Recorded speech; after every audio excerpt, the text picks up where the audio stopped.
What if one man's words could inspire a nation to stand against tyranny? A man who led not just by example, but by the power of his voice. That man was Winston Churchill. Born into privilege in 1874, Winston Churchill was destined for greatness. But it was a destiny he would have to carve out for himself. Growing up, he displayed an unwavering determination to leave his mark on the world. After attending prestigious boarding schools, he joined the army, initially serving in India, then returning to England to enter politics. Churchill's early career saw him gain fame as a war correspondent and soldier, even being held prisoner at one point. This experience gave him first-hand insight into the horrors of war and the importance of fighting for liberty. But it was his emergence as a politician that truly marked his rise to prominence. Serving in various government positions, his boldness and stubbornness, while sometimes admirable, often made him controversial.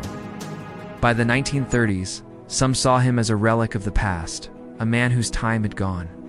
But what many failed to recognize is that history was about to give Churchill a second chance, a chance to write the most important chapter of his life. As the dark clouds of war gathered, the British people needed a leader who could unite them, someone who embodied courage and conviction. Enter Winston Churchill.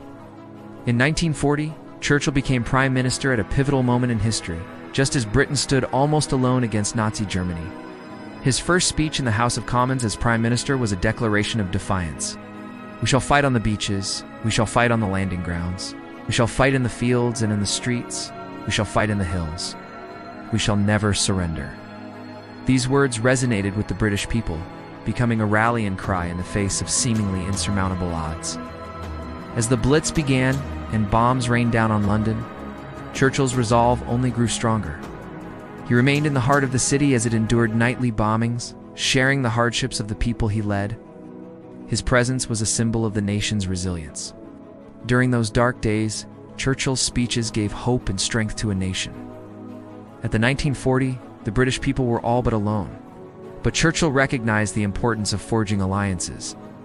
He worked tirelessly to bring together three very different personalities: Franklin D. Roosevelt of the United States and Joseph Stalin of the Soviet Union. At the 1941, 1942, and 1943 meetings with Roosevelt, Churchill forged a strong bond with the American president, laying the groundwork for crucial support that would help Britain endure. Later, despite personal reservations about Stalin, Churchill also played a pivotal role in the wartime alliance with the Soviet Union. His determination to secure allies was instrumental in shaping the Allied war effort. Churchill's leadership was not without its challenges.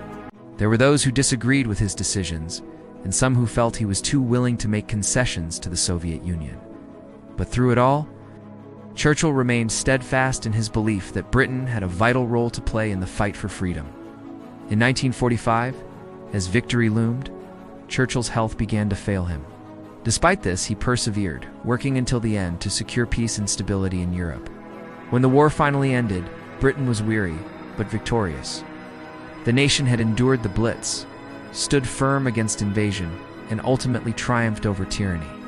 It was a victory that would be remembered for generations. But sadly, Churchill's political career was dealt a blow when he was voted out of office shortly after the war. Despite this setback, Churchill's contributions were recognized. He was awarded the Nobel Prize in Literature in 1953. For his masterful use of historical and biographical description, as well as his brilliant oratory, he returned to power again in 1951 but stepped down in 1955 due to ill health. But Churchill's story doesn't end there. He remained active in politics and public life until his death in 1965. Throughout his life, he was also a prolific writer, producing numerous books and essays. When Churchill died, the world mourned the passing of a great leader and a literary giant. He was laid to rest in his family's grave in Blaydon, near Oxford, where his grave remains to this day. Winston Churchill, warrior with words, unyielding leader, the voice of defiance. If you enjoy stories of history's great leaders, don't forget to like, share, and subscribe for more. And thanks for watching.